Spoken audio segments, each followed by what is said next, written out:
करिष्ये ओम सकलं भवाय सकलं दोषाय सकल निवारणार्थ इदश्यं पीठपूजां करिष्ये कर्पूर नीराञ्जन दीपं दर्शयामि पीठपूजस्य देवताभ्यो नमः सकल इष्टार्थ सिद्धि अनुग्रह प्राप्त्यर्थ महादेवताभ्यो नमः कर्पूर नीराञ्जन दीपासहित घंटानादं समर्पयामि तद्रूपाय विष्णुमेः तद्रूपाय शिवम तद्रूपाय पृथ्वी अप्प तेज वायु आकाश पंचमहाभूतस्य पीठपूजां करिष्ये अक्षता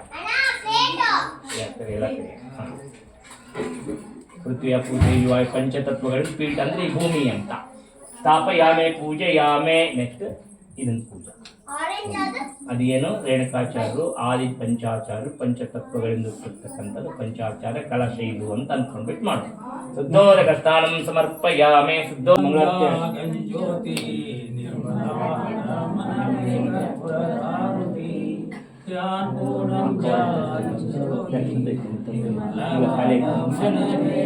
ಮಂಗಳಾರತಿ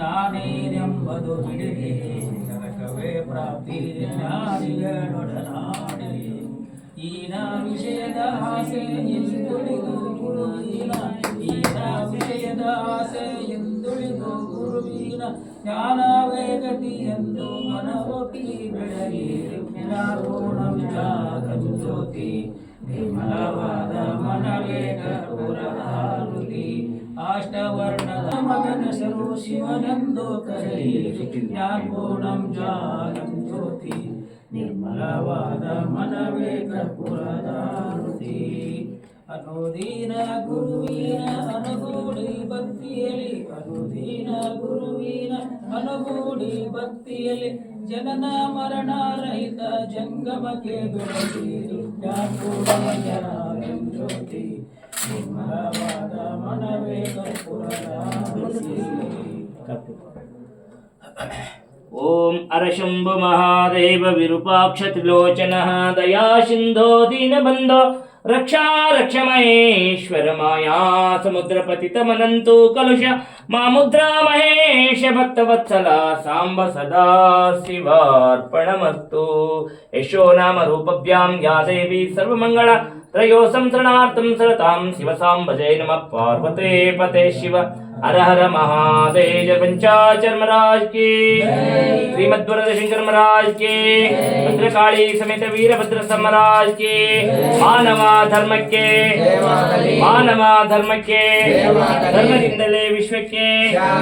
धर्मದಿಂದಲೇ ವಿಶ್ವಕ್ಕೆ ಒಂದೇ ರೇಣುಕಂ ಸಾಂಬದೇ ನಮಃ ಪಾರ್ವತೀಶ್ವರ ಮಹಾದೇವ जय शंभो जय शंभो जय शंभो श्रीमद्वरद शंकर रथ कथां प्रारंभे भक्तिं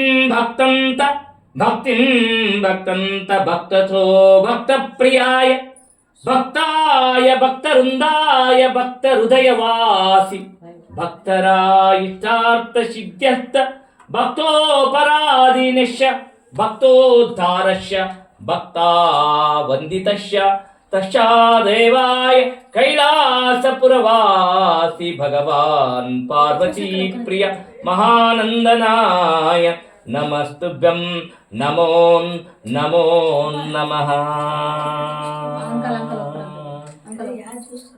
ಯಾವ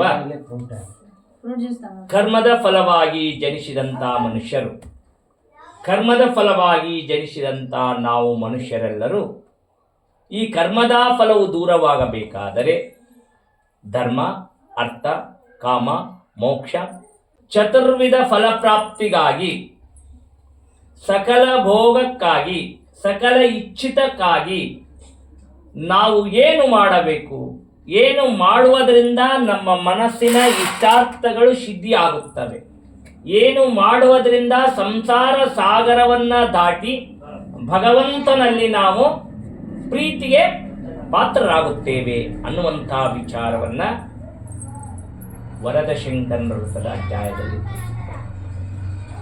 ಮೊಟ್ಟ ಮೊದಲಿಗೆ ಇಷ್ಟತನಗೇನಂದಿನಿ ಪಾರ್ವತಿಪತಿ ಹರ ಹರ ಯಾಕಂದ್ರಿ ನಾವೆಲ್ಲ ಶೈವರಿದ್ದೀವಿ, ನಾವೆಲ್ಲ ಶಿವೋಪಾಸಕರಿದ್ದೀವಿ, ಪಾರ್ವತಿಯ ಪತಿಯನ್ನ ನೆನೆಸ್ತಾ ಇದ್ದೀವಿ.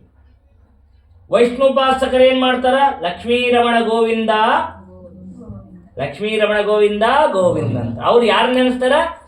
ಗೋವಿಂದನ. ಯಾರ ಮುಖಾಂತರ ನಡೆಸ್ತಾರ? ನಾವ್ ಯಾರ ಮುಖಾಂತರ ನಡೆಸ್ತೀವಿ? ಪಾರ್ವತಿ ಮುಖಾಂತರ. ಅಂದ್ರೆ ಜಗತ್ತಿನ ಅಧಿದೇವತೆ, ಜಗತ್ತಿನ ಪೃಥ್ವಿ ದೇವತೆ, ಜಗತ್ತನ್ನ ಹುಟ್ಟಿಸಿ, ಜಗತ್ತನ್ನ ಬೆಳೆಸಿ, ಜಗತ್ತನ್ನ ಕಾಪಾಡಿ, ತನ್ನೊಳಗೆ ತನ್ನೊಳಗೆ ನಮ್ಮೆಲ್ಲರನ್ನ ಐಕ್ಯಗೊಳಿಸ್ತಕ್ಕಂಥವಳೇ ತಾಯಿ. ಅದಕ್ಕೆ ಜಗತ್ತಿಗೆ ಮೂಲ ಕಾರಣರು ಯಾರೋ? ತಾಯಿ, ಜಗನ್ಮಾತೆ, ಜಗಜ್ಜನನಿ ಅಂತ. ಆ ಜಗಜ್ಜನನಿ ಮಹಾತಾಯಿಯು ಅದ್ಭುತವಾದಂಥದ್ದಾಗಿ. ತಾಯಿಯ ಸ್ಥಾನ ಸಣ್ಣ ಸ್ಥಾನ ಅಲ್ಲ. ತಾಯಿಯ ಸ್ಥಾನ ಅದೋ 1000 ನಾಲಿಗೆ ಉಳಿತಕ್ಕಂಥ ಆದಿಶೇಷನು ಕೂಡ ತಾಯಿಯ ಮಹಿಮೆಯನ್ನ ಹೊಗಳಲು ಅಸಾಧ್ಯ. ಆಕಾಶದಲ್ಲಿರುವ ನಕ್ಷತ್ರಗಳನ್ನೆಣಿಸಬಹುದು, ಭೂಮಿಯ ಮೇಲಿರ್ತಕ್ಕಂಥ ಧೂಳಿನ ಕಣಗಳನ್ನು ಎಣಿಸಬಹುದು. ಆದರೆ ತಾಯಿಯ ಮಹಿಮೆಯನ್ನ, ತಾಯಿಯ ಪ್ರೀತಿಯನ್ನ ಎಣಿಸಲು ಅಸಾಧ್ಯದ ಮಾತು. ಅಲ್ಲ, ತಮಗೆಲ್ಲ ಗೊತ್ತುತ್ತಾನೆ ತಾಯಿಯ ಪ್ರೀತಿ ಎಷ್ಟಿದೆ ಅಂತ. ಆ ತಾಯಿ ಆಗಿರ್ತಕ್ಕಂಥ, ಜಗಜ್ಜನ್ನಿ ಆಗಿರ್ತಕ್ಕಂಥ, ಭೂತಾಯಿ ಆಗಿರ್ತಕ್ಕಂಥ ಜಗದಂಬೆ ಶಿವನಿಂದೊಡಗೂಡಿ ಬೆರೆತೊಡೆ ಶಂಭೋಲಿಂಗ, ಲೀಲೆಗೋಸ್ಕರ ಉಮಾಪತಿ. ಬೆರೆತೊಡೆ ಶಂಭೋಲಿಂಗ ಅಂದ್ರೆ ನೀನೊಬ್ಬನೇ ಇರ್ತಿ. ಲೀಲೆ ಮಾಡೋದಕ್ಕ ಈಗ ಒಬ್ಬನೇ ಇದ್ದಾನೆ, ನಮ್ಮ ಹರೀಶ್ ಒಬ್ಬನೇ ಇದ್ದಾನೆ. ಲೀಲೆ ಮಾಡಿ, ಲೀಲೆಗೋಸ್ಕರ, ಜಗತ್ತಿನ ಉದ್ಧಾರ ಮಾಡೋದಕ್ಕೋಸ್ಕರ, ಮಕ್ಕಳು, ಮೊಮ್ಮಕ್ಕಳು, ಮರಿಮೊಮ್ಮಕ್ಕಳು, ಗಿರಿಮೊಮ್ಮಕ್ಕಳು, ಅವ್ರ ಅಭಿವೃದ್ಧಿಗೋಸ್ಕರ, ಲೀಲೆಗೋಸ್ಕರ ಉಮಾಗ ಏನಾಗ್ತಾನೆ ನೆಕ್ಸ್ಟ್ ಇನ್ನೊಂದು 3 ತಿಂಗಳದಾಗ ಪತಿ ಅಕ್ಕ. ಲೀಲೆಗೋಸ್ಕರ ಉಮಾಪತಿ, ಬೆರೆತೊಡೆ ಶಂಭೋಲಿಂಗ, ಲೀಲೆಗೋಸ್ಕರ ಉಮಾಪತಿ. ಅದಕ್ಕೆ ಸಕಾರ ನಿರಾಕಾರ ಅಂತ ಶಿವನಿಗೆ 2 ರೂಪ ಅದ. ಶಿವನಿಗೆ ಎಷ್ಟು ರೂಪ ಅದಾರೆ? 2 ರೂಪ. ಸಕಾರ ಅಂದ್ರೆ ಏನು? ನಿರಾಕಾರ ಅಂದ್ರೆ ಏನಪ್ಪ? ಸಹಕಾರ ಅಂತಂದ್ರೆ ಆಕಾರ ಕೊಡ್ತಕ್ಕಂಥದ್ದು. ಅದಕ್ಕೆ ನಾವು ಮೂರ್ತಿ ಪೂಜೆ ಅಂತ. ನಿರಾಕಾರ ಅಂದ್ರೆ ಲಿಂಗ ಪೂಜೆ ಅಂತ. ಸಹಕಾರ ನಿರಾಕಾರ. ಸಹಕಾರ ನಿರಾಕಾರ ಹೆಂಗಾಗತ್ರಿ ಅಂದ್ರೆ, ಹಾಲು ಸಹಕಾರ, ಹಾಲಿಗೆ ಸಂಸ್ಕಾರ ಕೊಟ್ಟರೆ ಹಾಲು ಏನಿರ್ತದ? ನಿರಾಕಾರ ಇರ್ತದ. ಅದಕ್ಕೆ ನೀವು ಸಹಕಾರ ಮಾಡೋಕಾರ ಸಂಸ್ಕಾರ ಕೊಡು. ಹಾಲಿಗೆ ಸಂಸ್ಕಾರ ಕೊಟ್ಟಾಗ ಏನು ಬರ್ತದೆ? ತುಪ್ಪ ಬರ್ತದೆ. ಅವಾಗ ಸಂಸ್ಕಾರ ಅಂತಕ್ಕಂಥದ್ದು ನಿರಾಕಾರದಿಂದಿದ್ದದ್ದನ್ನು ಸಹಕಾರ ಮಾಡಿ ಸಂಸ್ಕಾರ ಕೊಟ್ಟಾಗ ನಾವು ಅಭಿವೃದ್ಧಿ ಆಗ್ತೀವಿ. ಅದಕ್ಕೆ ಹಾಲಿಗೆ ನಿರಾಕಾರ ಇತ್ತು, ಹಾಲಿಗೆ ಸಂಸ್ಕಾರ ಕೊಟ್ಟಾಗ, ಸಹಕಾರ ಮಾಡಿದಾಗ ತುಪ್ಪ ಆಯ್ತು. ಹಾಲಿಗೆ ಬೆಲೆ ಜಾಸ್ತಿ ಆಗುತ್ತೆ, ತುಪ್ಪಕ್ಕೆ ಬೆಲೆ ಜಾಸ್ತಿ ಆಗುತ್ತೆ. ಹೌದಲ್ಲ? ಹಾಲಿಗೆ ಬೆಲೆ ಜಾಸ್ತಿ ಆಗಲ್ಲ. ಸಹಕಾರ ನಿರಾಕಾರ ಇತ್ತದ, ಆಕಾರ ಇದ್ದಿಲ್ಲ.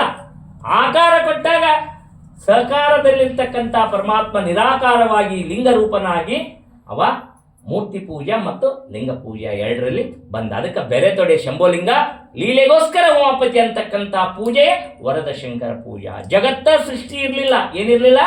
ಜಗತ್ತೇ ಸೃಷ್ಟಿ ಇರಲಿಲ್ಲ. ಗಿಡ, ಕ್ರಿಮಿ, ಕೀಟ, ಮುಳ್ಳು, ಪಕ್ಷಿ, ಪ್ರಾಣಿ ಯಾವ್ಯಾವುದು ಸೃಷ್ಟಿ ಇರಲಿಲ್ಲ.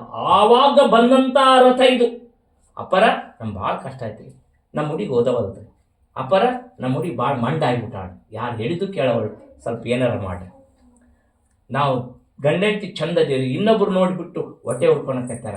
ನಾವಿಬ್ಬರು ಚಂದ ಇದ್ದದ್ದು ಸಹಿಸವಲ್ರು.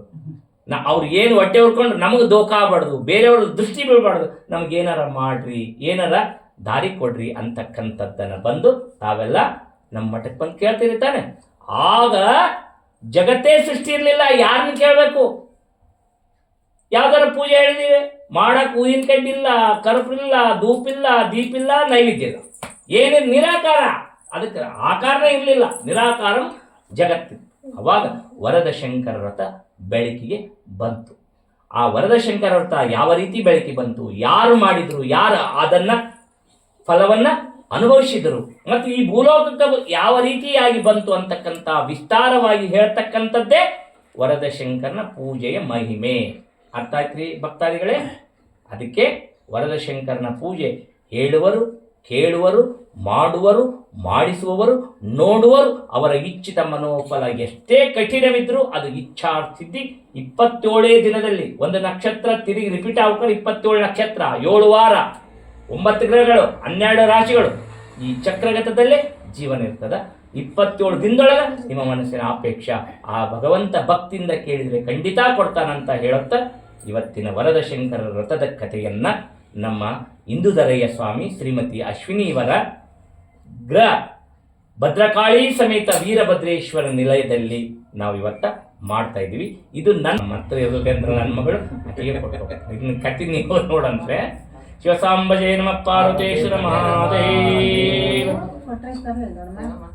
ಓಂ ದೇವಾಯ ದೇವಾಯ ಮಹಾದೇವಾಯ ವಂದೇ ಶಂಭು ಉಮಾಪತಿಂ ಸುರಗುರಂ ವಂದೇ ಜಗತ್ಕಾರಣಂ ವಂದೇ ಪನ್ನಗಭೂಷಣಂ ಮೃಗಧರಂ ವಂದೇ ಪಶೂನಾಂ ಪತಿಂ ವಂದೇ ಶೂರಶಶಾಂಕವೈನಯನಂ ವಂದೇ ಮುಕುಂದ ಪ್ರಿಯಂ ವಂದೇ ಭಕ್ತಜನಾತ್ರಯಂ ವರದಂ ವಂದೇ ಶಿವಂ ವರದ ಶಂಕರಂ ವರದ ಶಂಕರಂ.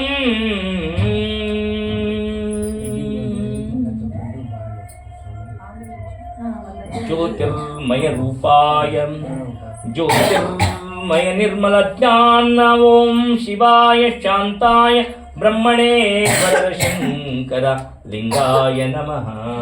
ಪ್ರಪ್ರಥಮದಲ್ಲಿ ಆದಿ ಜಗದ್ಗುರು ಪಂಚಾಚಾರ್ಯರಿಗೆ ಬಸವಾದಿ ಶರಣರಿಗೆ ವಂದಿಸುತ್ತಾ ಎನ್ನ ಅಂತರಾತ್ಮದಲ್ಲಿರ್ತಕ್ಕಂಥ ಭಗವಂತನಿಗೆ ಶರಣೆಂದು ಎನ್ನ ಜನ್ಮಕ್ಕೆ ಕಾರಣೀಭೂತರಾಗಿರ್ತಕ್ಕಂಥ ಎನ್ನ ಮಾತಾಪಿತೃಗಳ ಪಾದಕ್ಕೆ ಶರಣು ಮಾಡಿ ಬಂದ ವಿಘ್ನ, ಬರ್ತಕ್ಕಂಥ ವಿಘ್ನ, ಬಂದಿರುವ ವಿಘ್ನ, ಮುಂದೆ ಬರುವ ವಿಘ್ನವನ್ನು ನಾಶ ಮಾಡ್ತಕ್ಕಂಥ ಪ್ರಥಮ ವಂದಿತ ವಿಘ್ನೇಶ್ವರನನ್ನು ವಂದಿಸಿ ಜಗತ್ತನ್ನು ಅಷ್ಟಮೂರ್ತಿಗಳಿಂದ ಭವ ಶರ್ವ ರುದ್ರ ಹೀಗೆ ಅಷ್ಟಮೂರ್ತಿಗಳಿಂದ ಜಗತ್ತನ್ನು ಸೃಷ್ಟಿ ಮಾಡ್ತಕ್ಕಂಥ ಭಗವಂತನನ್ನು ವಂದಿಸುತ್ತಾ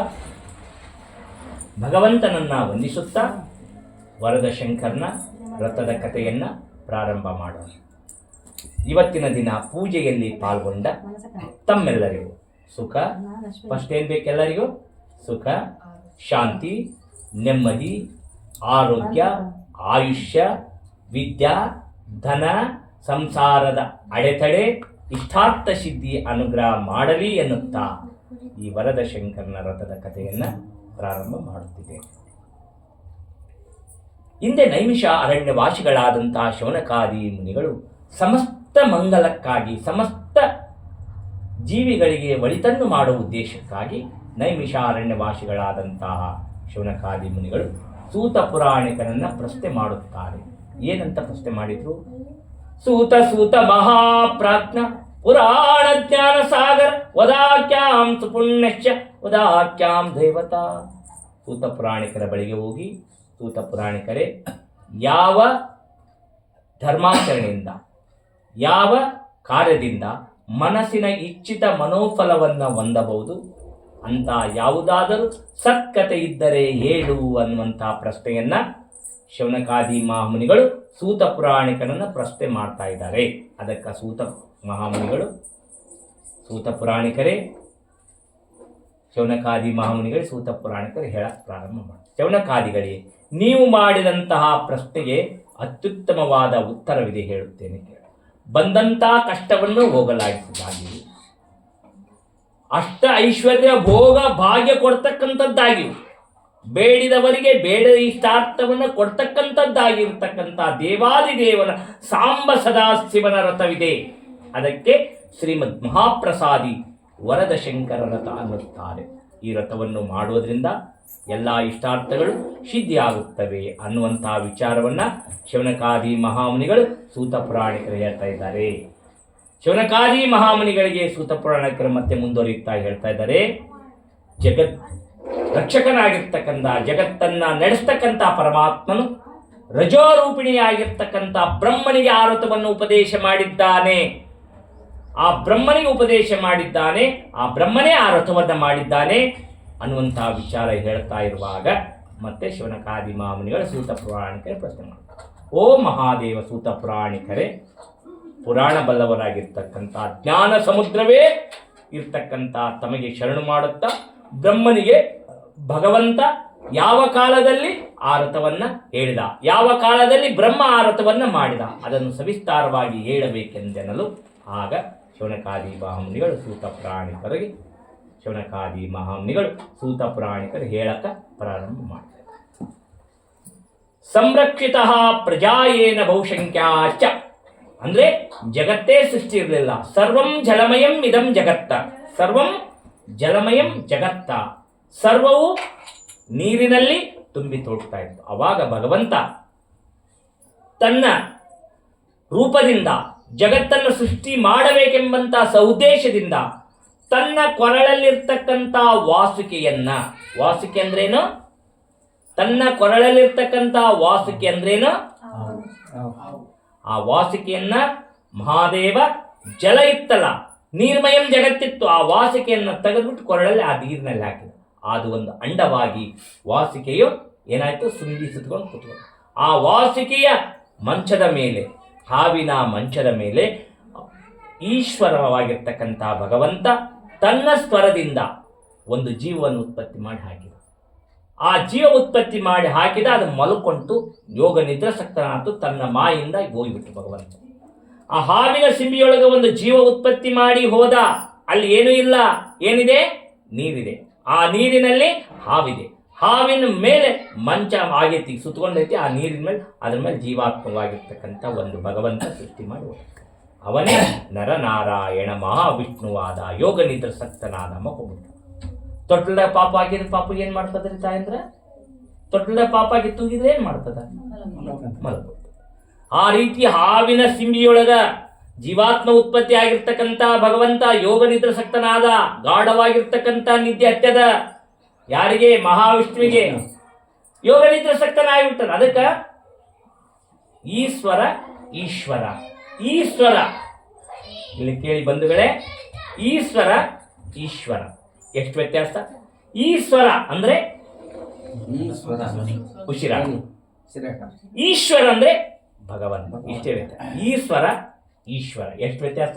ಈಶ್ವರ ಈಶ್ವರ ಇಷ್ಟೇ ಜೀವನ, ಇಷ್ಟೇ ಜೀವನ. ಈಶ್ವರ ಈಶ್ವರ. ಈ ಸ್ವರ ಇರಬೇಕಾದ್ರೆ ಈಶ್ವರನೇ ನಡಿಬೇಕು.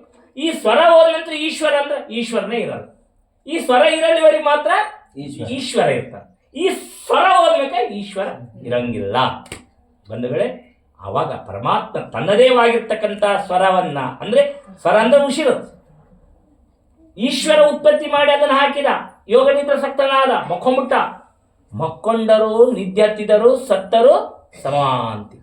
ಮಲ್ಕೊಂಡ್ಬಿಟ್ರೆ ಅಂತ ಎತ್ತಕೊಂಡು ತೊಗೊಂಡೋಗಿ ಅಲ್ಲಿ ಬಸ್ ಸ್ಟ್ಯಾಂಡಿಗೆ, ರಾಮನಗರ ಬಸ್ ಸ್ಟ್ಯಾಂಡಿಗೆ ಇಳಿಸಿ ಬಂದ್ಬಿಟ್ರೆ, ಅಯ್ಯ ನಾನು ಮಂಚದ ಮೇಲೆ ಮಕ್ಕೊಂಡಿದ್ದಿಲ್ಲ, ಹೆಂಗೆ ಬಂದ್ಯಾ? ನನ್ನ ಮನೆ ಮಂಚದ ಮೇಲೆ ಮಕ್ಕೊಂಡಿದ್ದೆ, ಯಾರು ತಂದು ಹಾಕಿದ್ರು ಅಂತ ಮಕ್ಕಳೆಲ್ಲ ಅಲ್ಲಿ ಹಾಕಿ. ಅದಕ್ಕೆ ನಮ್ಮ ದೊಡ್ಡರಾದರೂ ಕೂಡ ಎತ್ತಕೊಂಡು ಹೋಗ್ಬಿಟ್ರೆ, ಅದಕ್ಕೆ ನೀ ಸ್ವರ ಹೋದ ನಂತರ ಅದಕ್ಕೆ ಎಷ್ಟೇ ಅಲಂಕಾರ ಮಾಡಿದ್ರು ಕೂಡ ಕಣ್ಣಿಗೆ ಕಾಣಲ್ಲ. ಅದಕ್ಕೆ ಸ್ವರ ಇರಲ್ಲಿವರೆಗೆ ಮಾತ್ರ ಈಶ್ವರ ಇರ್ತಾನೆ. ಈ ಸ್ವರ ಹೋದ ನಂತರ ಈಶ್ವರ ಇರಲ್ಲ ಯಜಮಾನ್ರೆ. ಇಷ್ಟೇ ವ್ಯತ್ಯಾಸ. ಅದಕ್ಕೆ ಪರಮಾತ್ಮ ಸೃಷ್ಟಿ ಮಾಡಿದ, ಹೋದ. ಅವಾಗ ಮಕ್ಕೊಂಡಾಗ ನಾವು ಏನು ಗೊರಕಿ ಹೊಡಿತಾನೆ, ಅಪ್ಪ ಗೊರ್ರ ಪಕ್ಕದಲ್ಲಿ ನಿಧಿ ಬರಲ್ಲ ಅಂತಿರ್ತಾನೆ. ಅದಕ್ಕೆ ಮಕ್ಕೊಂಡಾಗ ಎಲ್ಲ ಅಂಗಾಂಗಗಳು ನಮ್ಮಲ್ಲಿ ಏನದಾವ? ಪೃಥ್ವಿ, ಅಪ್ಪು, ತೇಜು, ವಾಯು, ಆಕಾಶ ಪಂಚ ಮಹಾಭೂತಗಳದಾವ ನಮ್ಮಲ್ಲಿ. ಅಗ್ನಿ ಇದೆ, ವಾಯು ಇದೆ, ಮಣ್ಣು ಇದೆ, ಗಾಳಿ ಇದೆ, ಉಸಿರಿದೆ ನಮ್ಮ ಬಾಡಿ ಒಳಗೆ. ಅದಕ್ಕೆ ಗೊರ್ರ ಅಂತ ನಿಧಿ ಒಳಗೆ ಮೂಗ್ನ್ಯಾಗ ಒಂದಿಷ್ಟು ಬಂದಿರುತ್ತೆ, ಕಿವ್ಯಾಗ ಒಂದಿಷ್ಟು ಬಂದಿರುತ್ತೆ. ಏನು? ಬಾಡಿ ಒಳಗಿರ್ತಕ್ಕಂಥ ಹೊಲಸು, ಬಾಡಿ ಒಳಗಿರ್ತಕ್ಕಂಥ ಹೊಲಸು ಕಿವ್ಯಾಗನೂ ಹೋಗುತ್ತೆ ಒಂದು ಸೈಡ್, ಯಾಡಕ್ಕೆ ಮೂಗ್ನ್ಯಾಗ ಸ್ವರ್ರ ಅಂತ ಬರ್ತೈತಿ. ಅದಕ್ಕೆ ಗೊರಕಿ ಉಶ್ವಾಸ ಮೇಲೆ ಹೋಗೋದು, ಕೆಳಗೆ ಹೋಗೋದು, ಅದಕ್ಕೆ ಗೊರಕಿ ಹೊಡಿತಾರ ಅಂತ. ಪರಮಾತ್ಮಂತ ಕಳಿಸೋದು, ಧ್ಯಾನ ಮಾಡೋದು, ಮತ್ತೆ ಒಳ್ಳೆ ಬರ್ತಿರ್ತದೆ ಭೂಮಿಗೆ. ಅದಕ್ಕೆ ಮುಂಜಾನೆ ಎದ್ರೆ ಇಲ್ಲೆಲ್ಲ ಬಿಡ್ರಿ, ಈಗೆಲ್ಲ ಸಿಟಿಗೆಲ್ಲ ಡೋರ್ ಮುಚ್ಕೊಂಡೆ ಗೋಲ್ಗೂಡ ಅಂತ ಡೋರ್ ಹಾಕಿ ರಂಗೋಲಿ ಹಾಕೋಕೆ ಇಲ್ಲ, ಎಲ್ಲ ಪದ್ಧತಿ ಬಗು. ಅವಾಗ ಎದ್ದಿಯವ್ವ ನೀವೆದ್ರಿ, ನಾವು ಎದ್ದಿವವು, ಒಂಟಿವವು ಅಂತ. ಎದ್ರೆ ಅಂದ್ರೆ ನಿನ್ನೆಯ ದಿನ ನಿನ್ನ ಜೀವನದಲ್ಲಿ ಒಂದು ದಿನವನ್ನ ಗೆದ್ದಿದ್ದೀರಾ. ಮನುಷ್ಯರಾಗಿ ಹುಟ್ಟಿ ಎದ್ದಿಲ್ಲ, ಗೆದ್ದಿದ್ದೀರಾ. ಒಂದು ದಿನ ಆಯುಷ್ಯವನ್ನು ನೀವು ಗೆದ್ದಿದ್ದೀರಾ. ಭಗವಂತನ ಹತ್ರ ನಿಮ್ ಕಾಲು ಬರ್ತದೆ, ಒಂದಿನ ಗೆದ್ದು ಹುಟ್ಟಿ ನಿನ್ ಜೀವ ಹುಟ್ಟಿದ್ದ. ಅದಕ್ಕೆ ಒಂದು ಪೇಪರ್ ಓದ್ರಿ ಅಜ್ಜ, ಭಾಳ ಚಂದ ಹೋಗ್ತು. ಇನ್ನು 3-4 ಅದಾವ್ರಿ ಪೇಪರ್ ಅಂತೀವಲ್ಲ, ಅದು ಮನುಷ್ಯನ ಬೆಳಗಿನ ಸೂರ್ಯ ಉದಯಲಿದ್ದ ತಿರುಗಿ ಸೂರ್ಯ ಉದಯ ಆದರೂ ಒಂದು ದಿನ. ಸೂರ್ಯನ ಜಗತ್ತಿಗೆ ಕಾಣ್ತಕ್ಕಂಥ ದೇವರು, ಜಗತ್ತು ಬಿಟ್ಟಿಂದ ದೇವರಿಲ್ಲ. ಅದಕ್ಕೆ ಸೂರ್ಯನೇ ಬೆಳಕಿಗೆ ಆಶ್ರಯ. ಜಗತ್ತನ್ನು ಬೆಳಕು ಕೊಡ್ತಕ್ಕಂಥವ್ರು ಯಾರು? ಸೂರ್ಯ, ಅವನೊಬ್ಬನೇ ಕಣ್ಣಿಗೆ ಕಾಣ್ತಕ್ಕಂಥ ಭಗವಂತ. ಅದಕ್ಕೆ ಪರಮಾತ್ಮ ಯಾರನ್ನು ಸೃಷ್ಟಿ ಮಾಡಿದ? ಕೃಷ್ಣ ಪರಮಾತ್ಮನ ಸೃಷ್ಟಿ ಮಾಡಿ ತನ್ನ ಮಾಯಿಂದ ದೂರ ಆಗಿಬಿಟ್ಟ, ಈಶ್ವರದಲ್ಲಿ ಈಶ್ವರನಾಗ್ಬಿಟ್ಟು ಹೋಗ್ಬಿಟ್ಟ. ಕೃಷ್ಣ ಪರಮಾತ್ಮ ಯೋಗ ನಿದ್ರಾಸಕ್ತನಾದ. ಆ ಉಚ್ಛ್ವಾಸ ನಿಶ್ವಾಸದಿಂದ, ಆ ವಲಸಿನಿಂದ, ಎಡಕಿವಿಯಿಂದ ಒಂದು ವಲಸಿತ್ತು, ಬಲಕಿವಿಯಿಂದ ಒಂದು ವಲಸಿತ್ತು, ಆ ವಲಸಿನಿಂದ ಮಧು ಅನ್ನುವ ಕೈಟಭ ಅಂತಕ್ಕಂಥ ಇಬ್ಬರು ರಾಕ್ಷಸರು ಉತ್ಪತ್ತಿ ಆದರು. ಎಡಕಿವಿಯಿಂದ ಒಬ್ಬ, ಬಲಕಿವಿಯಿಂದ ಮಧುಕೈಟಭರ ರಾಕ್ಷಸರು ಉತ್ಪನ್ನರಾಗ್ತಾ ಇದ್ದಾರೆ. ಮಧುಕೈಟಭರ ರಾಕ್ಷಸರು ಉತ್ಪನ್ನರಾದ ಅವಾಗ ಮಧುಕೈಟ ರಾಕ್ಷಸರು ಉತ್ಪನ್ನವಾದ ಕ್ಷಣವೇ ಅವರಲ್ಲಿ ಇದ್ರು. ಅವಾಗ ಒಕ್ಕಳ ನಾಳಲಿಂದ ಉಸಿರು ತಗೋಬೇಕಾದ್ರೆ, ನಿದ್ದೆ ಉಸಿರು ಬರ್ಬೇಕಾದ್ರೆ ಎಲ್ಲಿಂದ ಬರುತ್ತೆ? ಒಕ್ಕಳ ನಾಳಿಂದ ಅನ್ನನಾಳ ತಾಯಿ ಉಂಡಂಥದ್ದು ಹೋಗಿ ಪದಾರ್ಥವಾಗಿ ಒಳಗ ಗರ್ಭದಲ್ಲಿ ಆ ಶಿಶು ಉತ್ಪತ್ತಿ ಆಗ್ಬೇಕಾದ್ರೆ ಅನ್ನ ನಾಳದ ಮುಖಾಂತರ ಶಿಶು ಉತ್ಪತ್ತಿ ಆಗ್ಬೇಕಲ್ಲ, ಆ ಗರ್ಭದಿಂದ ಒಂದು ಕಮಲ ಬಂತು. ಆ ಕಮಲದ ಮೇಲೆ ಮತ್ತೆ ಒಬ್ಬ ವ್ಯಕ್ತಿ ಬಂದ. ನನ್ನ ಜನಕನೆಲ್ಲಿರಬಹುದು, ನನ್ನ ಹುಟ್ಟಿಸಿದಾತ ಎಲ್ಲಿರಬಹುದು ಅಂತ ಅದು ದಿಗ್ಭ್ರಾಂತಿಯಾಗಿ ಕಮಲದಲ್ಲಿ ಬಂದಿರತಕ್ಕಂಥ ವ್ಯಕ್ತಿ 4 ದಿಕ್ಕುಗಳನ್ನು ನೋಡ್ಕೊಂತ ಗಾಬಾಗಿ ನಿಂತಿದ್ದ. ಆಲ್ರೆಡಿ ಮೊದಲಿಗೆ ಎಡಕಿವಿಯಿಂದ ಬಲಕಿವಿಯಿಂದ ಹುಟ್ಟಿದಂಥ ರಾಕ್ಷಸರು ಚರಚಾಪ ಖಡ್ಗಧಾರಿಗಳಾಗಿ ಇವರು ಯಾರ ಶೋಧನೆ ಮಾಡಕತ್ತಿದ್ದ? ತನ್ನ ಜನಕನನ್ನ, ಹುಟ್ಟಿಸಿದಾತನನ್ನ ಶೋಧನೆ ಮಾಡ್ತಕ್ಕಂತಹ ಬ್ರಹ್ಮ ಅನ್ನುವಂತಹ ವ್ಯಕ್ತಿಯನ್ನ ಅವರು ಕೆಣಕ್ತಾ ಇದ್ದಾರೆ. ಎಲೈ ಅವ್ರು ಕಪಾಳಕ್ಕೆ ಸುಮ್ಮನೆ ನಿಂತಾನೆ. ಹರೀಶ್ ಪಟ್ನ ಹೊಡೆದ್ರ. ಯಾಕ್ರಿ ಗುರುಗಳ ಏನು ನೀವು ಸುಮ್ಮನೆ ಪುರಾಣ ಹೇಳ್ಬಿಟ್ಟು ನನ್ನ ಕಪಾಳಕ್ಕೆ ಯಾಕೆ ಹೊಡೆದ್ರಿ ಅಂತ ಕೇಳಿದ್ರೆ ಸುಮ್ಮನೆ ತೊಂಟನ್ಯಾಯ ತಗೊಂಡ್ಬಿಟ್ರು. ಇಬ್ರು, ಒಬ್ಬರಿಗೆ ಇಬ್ರು ಇದ್ದಾಗ ತೊಂಟನ್ಯಾಯ ತಗೊಂಡ ತಕ್ಷಣ ಅವರ ಜೊತೆ ಬ್ರಹ್ಮದೇವ 1 ದಿನ ಅಲ್ಲ, 2 ದಿನ ಅಲ್ಲ, 5,000 ವರ್ಷಗಳವರೆಗೆ ಯುದ್ಧ ಮಾಡ್ತಾ ಇದ್ದಾನ್ರಿ. ಎಷ್ಟು ವರ್ಷ? ಜಗಳನ 5,000 ವರ್ಷ ಆದ್ರೆ ಏನ್ ಕತೆ?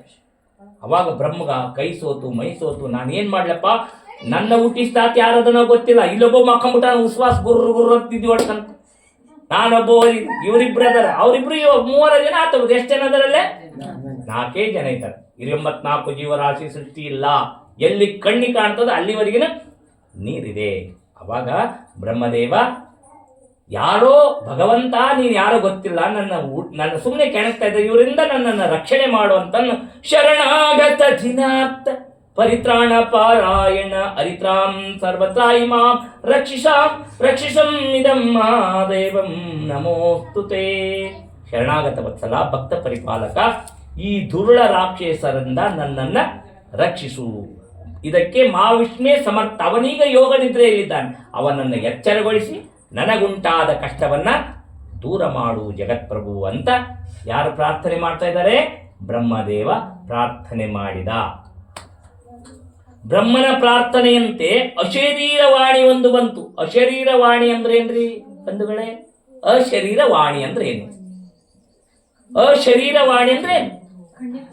ಶರೀರವನ್ನ ಬಿಟ್ಟು ಓನ್ಲಿ ಧ್ವನಿ ಬರ್ತಕ್ಕಂಥದಕ್ಕೆ ಅಶರೀರವಾಣಿ ಅಂತೀವಿ. ಇದು ಜಗತ್ತಿನ ಸೃಷ್ಟಿಗಿಂತ ಮುಂಚೆ ಅಶರೀರವಾಣಿ ಅಂತೀವಿ. ಜಗತ್ತು ಸೃಷ್ಟಿ ಆಗ್ಯದ, ಈಗ ಒಂದು ಅಶರೀರವಾಣಿ ಐತಿ. ಯಾವ್ದು ಹೇಳಿದ? ಮೊಬೈಲ್. ಅಶರೀರವಾಣಿ ಇವಾಗಿನ ಕಾಲದಲ್ಲಿ ಮೊಬೈಲ್, ಕೀಪ್ಯಾಡ್ ಮೊಬೈಲ್, ಮತ್ತೆ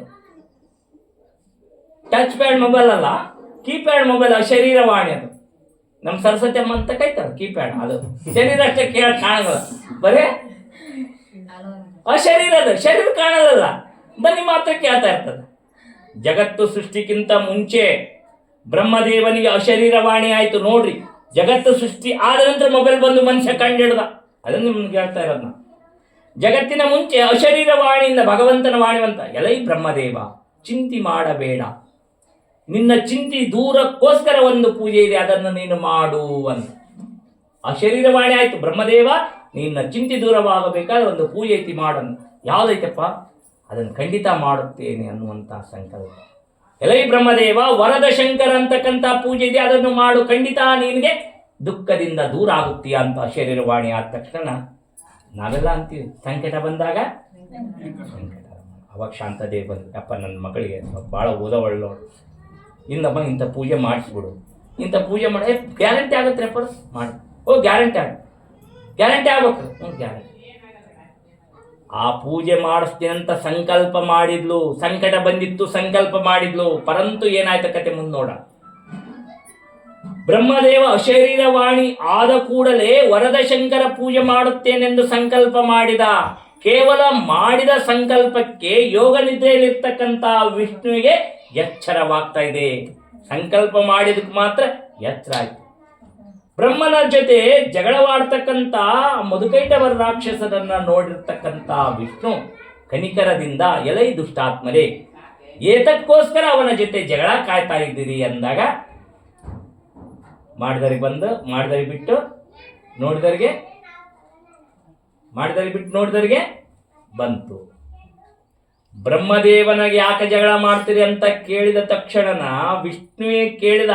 ಆ ವಿಷ್ಣುವಿನ ಜೊತೆಗೆ ಜಗಳ ಕೇಳಿದ್ರು. ಅದು ವಿಷ್ಣು ಅವರ ಜೊತೆ 11,000 ವರ್ಷವರೆಗೆ ಯುದ್ಧ ಮಾಡ್ತಾನೆ. ಎಷ್ಟು ವರ್ಷವ? ಅವ 5,000 ಮಾಡಿದ್ವಿ, 11,000 ವರ್ಷ ಯುದ್ಧ ಮಾಡಿ ನೋಡಿ. ದುಡ್ಡು ಎಷ್ಟು ಒಟ್ಟೆ ಶತ್ರುಗಳಿರ್ಬಾರ್ದು ಜನ ಮಾಡಿಕೊಡ್ರೆ ಬರಲ್ಲ. ನಮ್ಮ ಕರ್ಮಫಲ ಅಂತ ಜಗತ್ತನ್ನ ರಕ್ಷಣೆ ಮಾಡ್ತಕ್ಕಂಥ ಇರ್ತಕ್ಕಂಥ ವ್ಯಕ್ತಿತ್ವ ಇರ್ತಕ್ಕಂಥ ವಿಷ್ಣುವೇ 11,000 ವರ್ಷವರೆಗೆ ದುಷ್ಟರು ಕೂಡ ಹಾಕ್ಯಾಡನಂದ್ರೆ ಹೌದಾ? ಅದಕ್ಕೆ ಆ ದುಷ್ಟ ರಾಕ್ಷಸರ ಜೊತೆ ಯುದ್ಧ ಮಾಡಿ ಸಾಕಾಗಿ ಕೈ ಸೋತು ಮೈ ಸೋತು ವಿಷಿನ್ನನಾಗಿ ಎತ್ತಗಾದ್ರೂ ಪಲಾಯನ ಮಾಡೋಕೆ ಯಪ್ಪ ಸಾಕಾತಿದ್ದು ಓಡಿ ಹೋಗ್ಬೇಕಂದ ವಿಷ್ಣು. ದುಷ್ಟರ ಜೊತೆ ಸಣ್ಣ ಅದಕ್ಕೆ ದುಷ್ಟರ ಕಂಡ ದೂರ ಗೊತ್ತಲ್ಲ ಇದೆ ಜಾಗ್ರತೆ. ದುಷ್ಟರ ಕಂಡು ದೂರ ಅಂದ ತಕ್ಷಣ ವಿಷ್ಣು ಎಲ್ಲಿ ಹೋಗೋಣ? ದುಷ್ಟರ ಕಂಡು ನಾವು ದೂರ ಇದ್ರು ಅಲ್ಲಿ ಆಗಲೇ ಬಂದಿರ್ತಾರೆ, ಅಲ್ಲಿಗೆಲ್ಲ ಲಿಂಕ್ ಆಗಿರ್ತಾವ. ಅವ್ರು ದುಷ್ಟರು ಮತ್ತೆ ಅವ್ರ ಅಂತಂದ್ರು ಅವ್ರು ಬರ್ತಾವಲ್ಲಿ ನಮ್ಗೆ. ಅದಕ್ಕೆ ವಿಷ್ಣು ಏನು ಮಾಡಿದ, ಎಲ್ಲಿ ಓಡಿ ಹೋಗ್ಬೇಕವ? ಏನು ಬೀಗ್ರ ಮನೆ ಐತೆ? ಇನ್ನೊಂದು 2 ದಿನ ಇದ್ದಕ್ಕಿನ್ನಪ್ಪ ಹಿಂದೂ ಸ್ವಾಮಿ ಬರ್ತೀನೇವ ಅಂದರೆ ಆಚಾರ ಬರ್ರಿ ಅಂತೀನಿ. ಈ ಮನೆ ಸೃಷ್ಟಿಯಾಗ್ಯಾವ, ಭಕ್ತರು ಸೃಷ್ಟಿಯಾಗ್ಯಾರ, ನಮಗೆ ಬೀಗರು ಸೃಷ್ಟಿಯಾಗ್ಯಾರ, ಬಿದ್ದು ಸೃಷ್ಟಿಯಾಗ್ಯಾರ, ತಾವು ಮನೆ ಸೃಷ್ಟಿಯಾಗ್ಯಾವ, ಹೆಚ್ಚು ಕಡಿಮೆ ಆಧಾರ್ ಕಾರ್ಡ್ ಸೃಷ್ಟಿಯಾಗೈತೆ. ಹೋಗಕ್ಕೆ ಬೈದಕ್ಕೆ ನಾನು ರೊಕ್ಕ ಏನು ಬೇಡ ನಾವು ಹೋಗ್ತೀನಿ ಅಂತೀರಿ. ಈಗ ಅವ ಜಗತ್ತೇ ಸೃಷ್ಟಿ ಇಲ್ಲ, ಅವ ಎಲ್ಲಿ ಹೋಗ್ಬೇಕು? ವಿಷ್ಣು ವಿಚಾರ ಮಾಡಿದ ಮೂಗನ್ನ ಹಿಡಿದುಕೊಂಡು ಆ ನೀರಿನೊಳಗೆ ಮುಳುಗಿಬಿಟ್ಟ. ಮೂಗಿಡ್ಕೊಂಡು ನೀರಿನೊಳಗೆ ಮುಳುಗಿದ. ಎಷ್ಟು ದಿವಸ? 1 ದಿನ ಅಲ್ಲ, 2 ದಿನ ಅಲ್ಲ, 3 ದಿನ ಅಲ್ಲ, 100 ವರ್ಷ ಮೂಗಿಡ್ಕೊಂಡು ಕೂತ್ಕೊಂಡ್ಬಿಟ್ಟಿನಿ ನೀರಿನ. 100 ವರ್ಷ ನೀರಿನಲ್ಲಿ ಮುಳುಗಿರ್ತಕ್ಕಂಥ ವಿಷ್ಣು ಆದರೆ ದುಷ್ಟರಿಂದ ತಪ್ಪಿಸ್ಕೋಬೇಕಲ್ಲ, ಭಗವಂತನ ಧ್ಯಾನ ಮಾಡ್ತಾರೆ. ನಮೋ ಮಾಯಾಧೀಶ್ವರ ಅಖಿಲಾಧಾರ ಗಿರೀಶ ತ್ರಿತಿನಾಂ ತತ್ವಪೋಚರ ತತ್ವಜ್ಞಾನ ಶ್ಯಾಂ ತ್ರಿಪುರಾರೆ ಕಾಲ ತ್ರಿಪುರಾರೆ ದತ್ತಮಿದಂ ಮಹಾದೇವಂ ಮೃತ್ಕಮಲವಾಶಂ ಹೃದಯಸ್ಥಾನಂ ಇದಂ ಮಹಾದೇವಂ ನಮೋಸ್ತುತೆ. ಮಹಾದೇವ ದೀನಬಂಧು ಮಾಯಾಸಿಂಧು ರಕ್ಷಕ ಜಗತ್ತನ್ನು ಉಳಿಸುವ ಸಲುವಾಗಿ ವಿಷವನ್ನ ಕುಡಿದು ಜಗತ್ತನ್ನು ರಕ್ಷಣೆ ಮಾಡಿದಂಥ ಮಹಾಪ್ರಭುವೇ, ನನ್ನನ್ನು ಈ ದುಷ್ಟ ರಾಕ್ಷಸರಿಂದ ಕಾಪಾಡು ಅಂತ ಆ ನೀರಿನಲ್ಲಿ ಕೂತ್ಕೊಂಡು ಪ್ರಾರ್ಥನೆ ಮಾಡಿದ. ಯಾರು ಮಾಡಿದ್ರಪ್ಪ? ನೀರಿನಲ್ಲಿ ಕೂತ್ಕೊಂಡು ಪ್ರಾರ್ಥನೆ ಯಾರು ಮಾಡಿದ್ರು? ವಿಷ್ಣು ಪ್ರಾರ್ಥನೆ ಮಾಡಿದ. ಅಂತೂ ಕಥೆ ಕೇಳಕತ್ತ ಇಲ್ಲೇ ಈ ಥರ ಪ್ರಾರ್ಥನೆ ಮಾಡಿದ ತಕ್ಷಣ ಭಗವಂತನ ಸ್ತಂಭ ರೂಪದಿಂದ ಗೊತ್ತಾಗ್ತದ, ಕಂಬ ರೂಪವಾಗಿ ಆ ನೀರಿನಲ್ಲಿ ಪ್ರತ್ಯಕ್ಷನಾಗ್ತಾ ಇದ್ದಾನೆ. ಭಗವಂತನ ಪ್ರತ್ಯಕ್ಷನಾದ ತಕ್ಷಣ ವಿಷ್ಣು ಆತನ ಪಾದ ಕಮಲದ ಮೇಲೆ ಬಿದ್ದು ಪ್ರಾರ್ಥನೆ ಮಾಡಿದ ತಕ್ಷಣ, ಎಲೈ ವಿಷ್ಣುವೇ, ದೈವವೆಂದು ಸುಮ್ಮನೆ ಕೂತರೆ ಯಾವ ಕೆಲಸವಾಗುವುದಿಲ್ಲ, ಅದಕ್ಕೆ ತಕ್ಕ ಪ್ರಯತ್ನ ಮಾಡಬೇಕು. ಎಲ್ಲರೂ ದೇವ ಮಾಡಿಸಂಗೆ ಹಾಕ್ಬಿಡ್ದು. ಯಪ್ಪ ನೀನದೇಳಪ್ಪ, ನೀ ಮಾಡ್ಸ, ನಾನೇನು ಮಾಡಕ್ಕೆ ಸಾಧ್ಯ ಇಲ್ಲಮ್ಮ. ಅಪ್ಪಾಜಿ ನೀನಲ್ಲಿ ಮಾಡ್ಸ, ಅದಕ್ಕೆ ಪ್ರಯತ್ನನೂ ಬೇಕು. ದೈವವೆಂದು ಸುಮ್ಮನೆ ಕೂತರೆ ಯಾವ ಕೆಲಸವಾಗುವುದಿಲ್ಲ ವಿಷ್ಣು. ಈ ಸಮಯದಲ್ಲಿ ನೀನು ಕಷ್ಟ ವಿಮೋಚನೆಗಾಗಿ, ನಿನ್ನ ರಕ್ಷಣೆಗಾಗಿ ವರದ ಶಂಕರನ ಪೂಜೆ ಮಾಡು, ನಿನಗೆ ಇಷ್ಟಾರ್ಥ ಸಿದ್ಧಿಯಾಗುತ್ತದೆ. ದುಷ್ಟರು ನಿವಾರಣೆಯಾಗಿ ಜಗತ್ತಿನಲ್ಲಿ ನೀನು ಹೆಸರುವಾಸಿಯಾಗುತ್ತೀಯಾ ಅಂತ ಅನ್ನುವಂಥ ಮಾತನ್ನ ಸ್ತಂಭ ರೂಪದಿಂದ ಬಂದಿರತಕ್ಕಂಥ ಭಗವಂತನ ವಿಷ್ಣು ಹೇಳ್ತಾ ಇದ್ದಾನೆ. ಆಗ ವಿಷ್ಣು ಮಹಾದೇವ ವರದ ಶಂಕರ ವ್ರತವನ್ನು ಯಾವ ರೀತಿಯಾಗಿ ಮಾಡಬೇಕು, ಅದರ ವಿಧಿವಿಧಾನಗಳನ್ನು, ಅದರ ನೇಮ ಎಂಥದ್ದು, ಅದನ್ನು ಸವಿಸ್ತಾರವಾಗಿ ಹೇಳುವ ಕೃಪೆ ಮಾಡಬೇಕು ಅಂದಾಗ ಭಗವಂತನು ಕೃಷ್ಣ ಪರಮಾತ್ಮನಿಗೆ ಸ್ವತಃ ಭಗವಂತನೇ ವರದ ಶಂಕರನ ಪೂಜೆಯ ರೀತಿ ನೀತಿಗಳನ್ನು ಹೇಳ್ತಾ ಇದ್ದಾನೆ. ಎಲೈ ವಿಷ್ಣುವೇ, ಭಕ್ತಿಯಿಂದ ಆಲಿಸು, ನಾನು ಹೇಳುತ್ತೇನೆ. ಈ ಪ್ರಕಾರ ವರದ ಶಂಕರ ಪೂಜೆ ಮಾಡಬೇಕು. ಎಲೈ ವಿಷ್ಣುವೇ, ಈ ವ್ರತವನ್ನು ಜಾತಿ ಭೇದವಿಲ್ಲದೆ ಮಾಡಬಹುದು. ಈ ವ್ರತವನ್ನು ಜಾತಿ ಭೇದವಿಲ್ಲದೆ ಮಾಡಬಹುದು. ಈ ವ್ರತವನ್ನು ಮಾಡುವ ದಿನ ಮನೆಯನ್ನು ಶುದ್ಧ ಮಾಡಿಕೊಂಡು ಅದಕ್ಕಿಂತ ಮುಂಚೆ ಮನಸ್ಸನ್ನ ಶುದ್ಧ ಮಾಡಿಕೊಂಡು, ಏನ್ ಶುದ್ಧ ಇರ್ಬೇಕು? ಮನೆ ಶುದ್ಧ ಇರ್ಬೇಕು. ಮನೆ ಶುದ್ಧ ಆತ್ರಿ